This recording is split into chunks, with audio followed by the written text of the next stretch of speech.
Income tax act में presumptive taxation scheme को introduce किया गया for benefit of small business persons जिनकी टर्नओवर एक प्रिस्क्राइब लिमिट तक है। गवर्नमेंट ने कहा कि आप अपने ग्रॉस रिसिप्ट्स की सर्टेन परसेंटेज को इनकम प्रिज्यूम करके उस पे टैक्स पे करें और हम आपको आपके बुक्स ऑफ अकाउंट मेंटेन करना और उन्हें ऑडिट करवाने के झंझट से रिलीफ कर देंगे।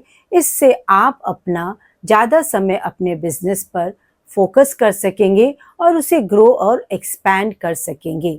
आज इस सेशन में हम आपके साथ प्रिजम्पटिव टैक्सेशन के दो important section 44AD and 44ADA discuss करेंगे।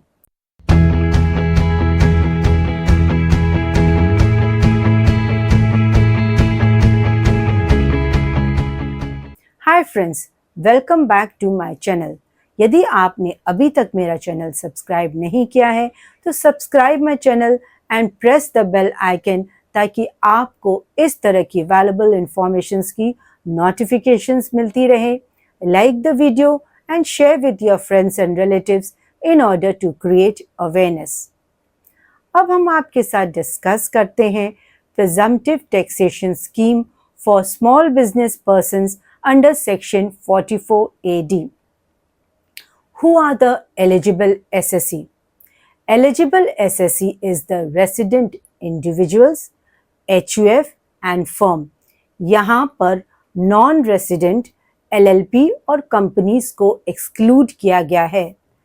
एनी SSE जिसने डिडक्शन क्लेम कर रखा है under section 10A, 10AA, 10B, 10BA, section 80HH and 80RRB, उन SSEs को भी यहाँ पर एक्सक्लूड किया गया है। What are the eligible businesses? Any business person other than the business person engage in plying, hiring, leasing of good carriage, क्योंकि उन पर प्रिजम्पटिव टैक्सेशन का सेक्शन 44AE एप्लीकेबल होता है।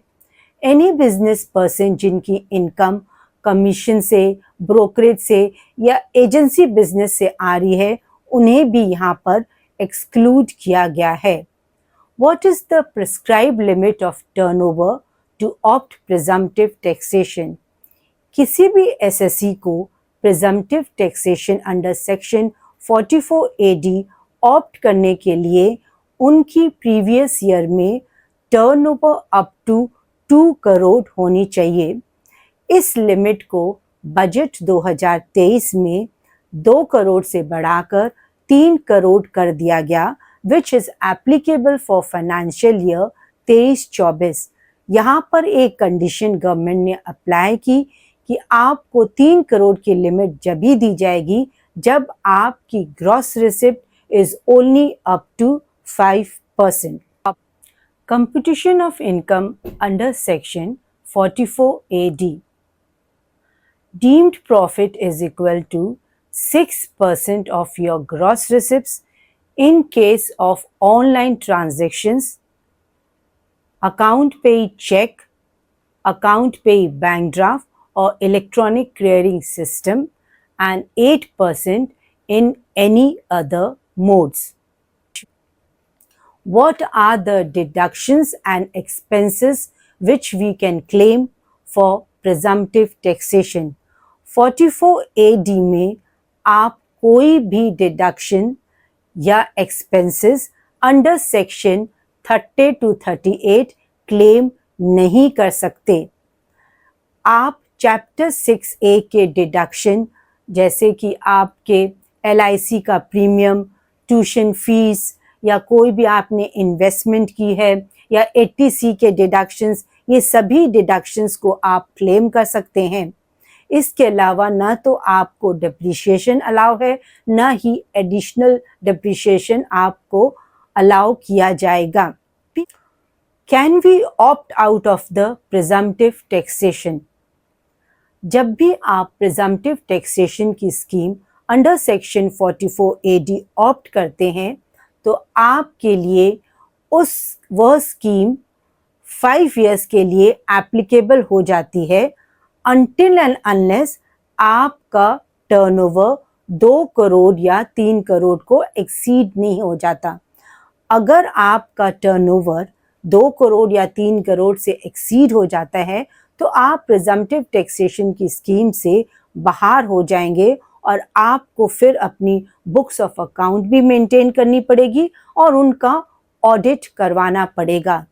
एक और कंडीशन है जहां आप प्रिजम्पटिव टैक्सेशन स्कीम से बाहर हो जाते हैं।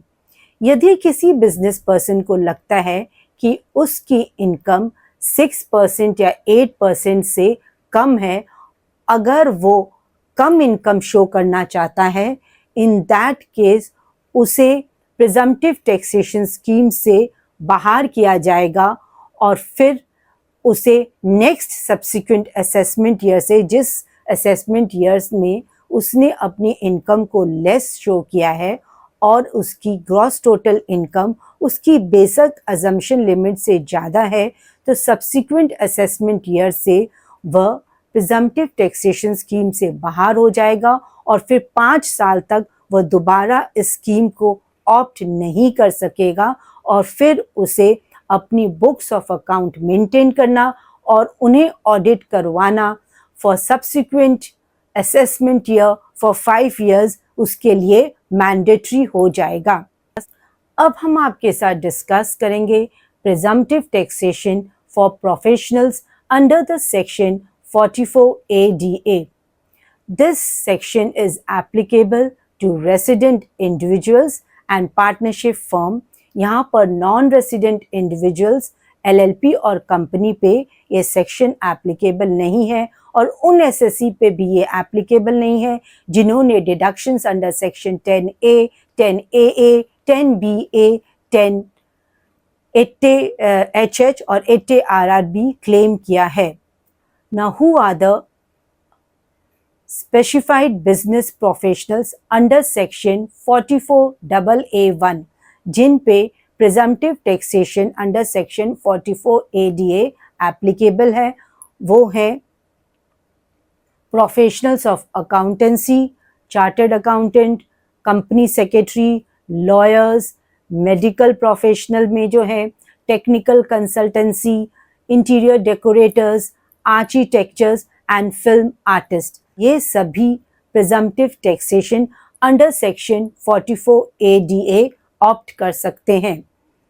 What is the prescribed limit of turnover for the specified professionals?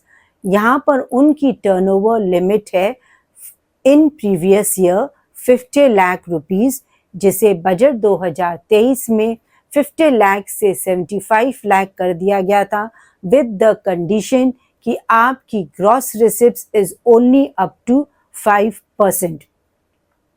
What is the method of computation of income? जो भी स्पेसिफाइड प्रोफेशनल्स हैं, अगर उन्होंने प्रिजम्पटिव टैक्सेशन ऑप्ट किया है तब वह अपनी डीम्ड प्रॉफिट को 50% ऑफ द ग्रॉस रिसिप्ट्स मानेंगे। यहाँ पर भी उन्हें कोई भी डिडक्शन या expenses under section 30 to 38 claim नहीं कर सकते हैं। चैप्टर 6A के डिडक्शंस वो क्लेम कर सकते हैं।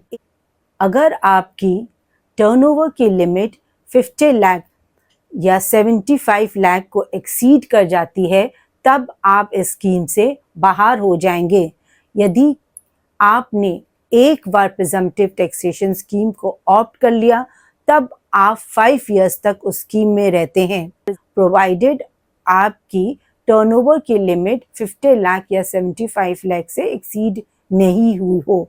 लेकिन यदि आप अपनी इनकम को 50% से लेस शो करना चाहते हैं, मान लो आपकी इनकम है 40 लाख और उसका 50% हो जाता है 20 लाख, लेकिन आप मानते हैं कि आपकी इनकम तो ओनली 10 लाख है। उस केस में अगर आप 5 साल के बीच में अपनी इनकम को लेस शो कर रहे हैं और आपकी ग्रॉस टोटल इनकम आपकी बेसिक अजम्पशन लिमिट से ज़्यादा है, इन दैट केस आप प्रिजम्पटिव टैक्सेशन स्कीम से बाहर हो जाएंगे और सब्सिक्वेंट असेसमेंट ईयर में आपके लिए आपकी बुक्स ऑफ अकाउंट को मेंटेन करना और उन्हें ऑडिट कराना मैंडेटरी हो जाएगा और फिर सब्सिक्वेंट 5 इयर्स के लिए आप दोबारा से प्रिजम्पटिव टैक्सेशन स्कीम को ऑप्ट नहीं कर सकते। Under both the sections 44AD and 44ADA आपको एडवांस टैक्स की पेमेंट 4 इंस्टॉलमेंट में ना करके सिर्फ एक इंस्टॉलमेंट में करनी है, that is by 15th March of the financial year.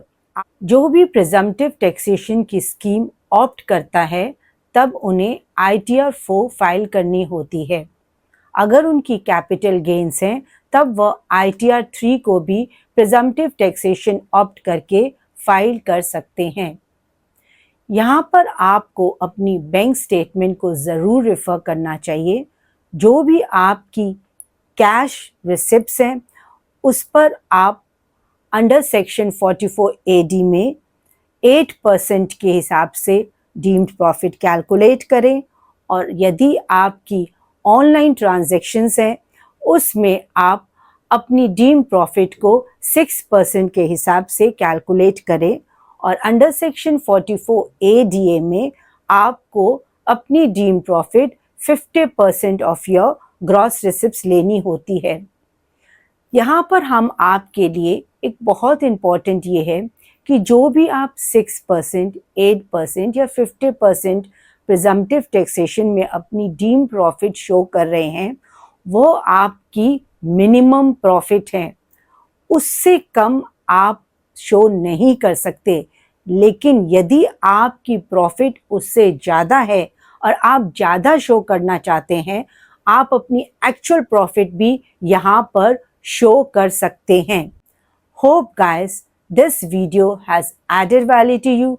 Thanks for your valuable time. Jai Hind.